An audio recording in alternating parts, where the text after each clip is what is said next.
Ce n'est pas 0, ni 2.0. C'est un chiffre avec plusieurs zéros.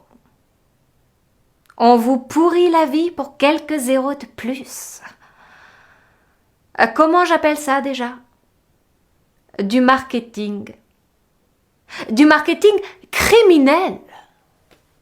De la désinformation planétaire. De la propagande, de l'intox. À chaque fois que vous cliquez sur votre souris, à chaque fois que vous caressez du doigt votre clavier, vous concédez une part de vous-même, de votre science, de votre conscience. Vous vous faites posséder par des maîtres en la matière, les rois du marché politico-financier, qui règnent, et sans partage, sur nos visions du monde.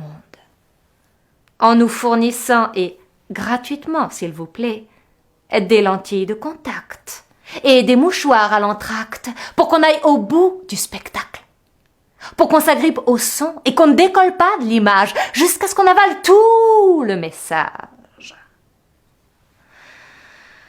Le deal est virtuel, mais l'overdose est réelle. Qu'est-ce qu'on nous a vendu au passage? La haine, la guerre ou la mort? Sous quelle forme? Sous la forme d'un mensonge d'État, de raison d'État, d'un État sans état d'âme. À travers la presse, la télé, la radio, Internet ou les médias, la haine, la guerre ou la mort. C'est Call of Duty avec a cup of tea. Car c'est avec de l'argent qu'on fait de l'argent et que l'on défait les gens.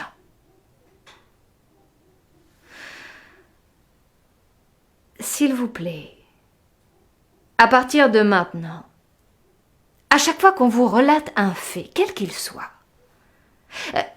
éteignez votre téléviseur, débranchez votre ordinateur et réfléchissez. Pour de vrai, réfléchissez sur les raisons des méfaits. Un exemple. Je prends le dernier, celui qui vous a le plus ému. L'émotion. C'est la matière première pour tout mensonge élaboré, pour tout crime organisé, pour tout vol planifié. C'est l'essence du storytelling. On voit un homme tout d'orange vêtu, égorgé par un autre tout de noir vêtu. Et on garde la vidéo bien au chaud pour ne pas vous traumatiser. Mais on vous passe en boucle la photo de la victime expiatoire d'un État barbare. C'est Daesh, l'égorgeur musulman, qui fait encore plus peur que Jack l'Éventreur ou l'étrangleur de Boston.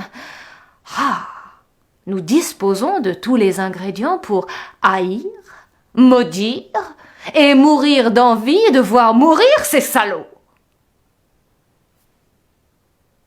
Nous sommes tous thomistes, comme saint Thomas, et nous ne croyons que ce que nous voyons.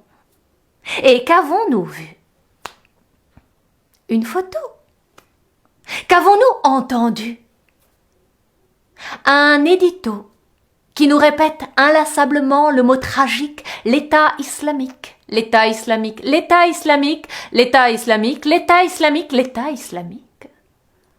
Alors qu'un novice en géopolitique sait qu'il ne s'agit que de vulgaires criminels convertis en guerriers épisodiques, des terroristes qui terrorisent comme des voleurs qui volent ou des tueurs qui tuent. Ils veulent nous faire croire que l'islam nous fait la guerre, pour qu'on fasse la guerre à l'islam. Mais en mettant en avant l'islam, ce n'est pas le crime que les médias poursuivent, mais une religion qu'ils incriminent et offrent en pâture à tous les amateurs de caricatures. Travail de sape qui ne restitue pas le drame, mais cherche à destituer une âme, l'âme d'une religion qui contrecarre leurs intérêts et compromet leur ruée vers l'or noir ou le gaz du schisme. L'islam dit qu'à chaque fois qu'on porte atteinte à un innocent, c'est l'humanité entière qu'on remet en question.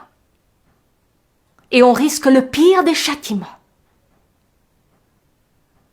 Non, l'homme en noir n'est pas musulman, mais un instrument au service d'un monument qui fait la promotion de la haine, la guerre et la mort pour tout musulman. Question. Qui est l'auteur de cette farce macabre? Réponse. C'est vous. Sinon, vous ne vous poseriez pas la question.